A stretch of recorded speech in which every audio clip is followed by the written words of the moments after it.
দেবী দুর্গাকে বরণের জোর প্রস্তুতি চলছে দেশের মণ্ডপে মণ্ডপে। রংতুলির আঁচড়ে প্রতিমা তৈরি হচ্ছে। পূজাকে ঘিরে জেলাগুলোতে নেওয়া হয়েছে বাড়তি নিরাপত্তা ব্যবস্থা।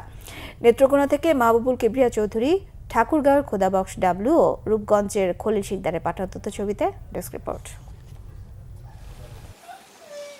শারদীয় দুর্গোৎসব ঘিরে নেত্রকোনার প্রতিটি পূজা মণ্ডপে রংতুলির আঁচড়ে প্রতিমাকে রাঙিয়ে তোলা হচ্ছে। পাশাপাশি চলছে সাজসজ্জার কাজ। প্রতিমা কারিগরদের অভিযোগ, উপকরণের দাম বাড়ায় তেমন লাভ পাচ্ছে না তারা। এরপরও পৈতৃক পেশা ও মনের আনন্দে এ পেশায় আছেন তারা। আমি এই বছর 14টা মূর্তির কাজ করছি। দ্রুত কাজ চলছে, রাত দিন 24 ঘন্টা। তেমন একটা পোষায় না, তো করতে হয় জাতিগত পেশা আর কি। উৎসব মুখর পরিবেশে দুর্গোৎসব উদযাপনের প্রত্যাশা পূজারীদের।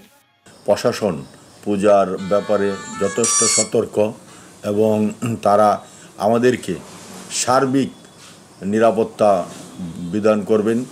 অন্যবারের চেয়েও আরও আনন্দমূলক উৎসবমুখর পরিবেশে এবার দুর্গা উৎসবটা পালিত হবে। দুর্গোৎসব নির্বিঘ্ন করতে তৎপর প্রশাসন। যে সকল পূজা মণ্ডপগুলো ঝুঁকিপূর্ণ, এই ধরনের পূজা মণ্ডপগুলোতে আমরা ফিক্সড ডিপ্লয়মেন্টের প্ল্যান করছি। স্বাভাবিকভাবে সকল পূজা মণ্ডপে আমাদের সাদা পোশাকের পুলিশও থাকবে। যে কোনো ধরনের নাশকতার পরিকল্পনা বা ইন্টেলিজেন্স যেন না থাকে বা না হতে পারে, সেই বিষয়ে আমরা সতর্ক এবং সজাগ আছি। পূজা ঘনিয়ে আসায় ঠাকুরগাঁয়েও ব্যস্ত কারিগর ও পূজা কমিটির সদস্যরা। ঢাক ঢোল তবলা ঠিক করতে কারিগরদের ভিড় দোকানে দোকানে।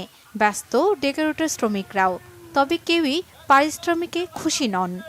জিনিসপত্রের দাম বেশি। এভাবে মনে হচ্ছে যে কাজ করা সম্ভব হবে না সামনে বছর। ডেলি দিন যদি কাজ হয় পার ডেলি তাহলে পোষায়, কিন্তু পার ডেলি তো কাজ হয় না। আমাদের এগুলো সিজনারি কাজ।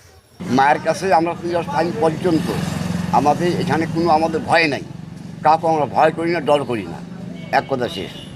আমরা 5 দিনের পূজা করব, প্রথম থেকে আরম্ভ করিয়া সমাপ্তি পর্যন্ত আমরা কাউকে ভয় করি না।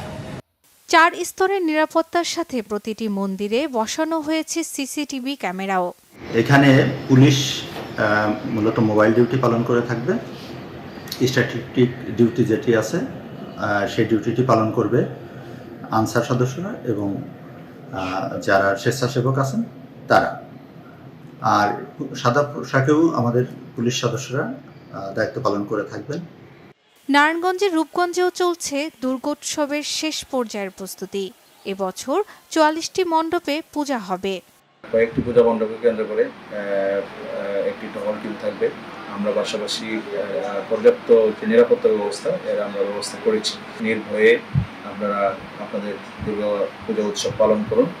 2 অক্টোবর বিজয়া দশমীতে প্রতিমা বিসর্জনের মধ্য দিয়ে শেষ হবে সনাতন ধর্মাবলম্বীদের বড় এ উৎসব। শর্মিলা কেয়া, বাংলাভিশন নিউজ ডেস্ক।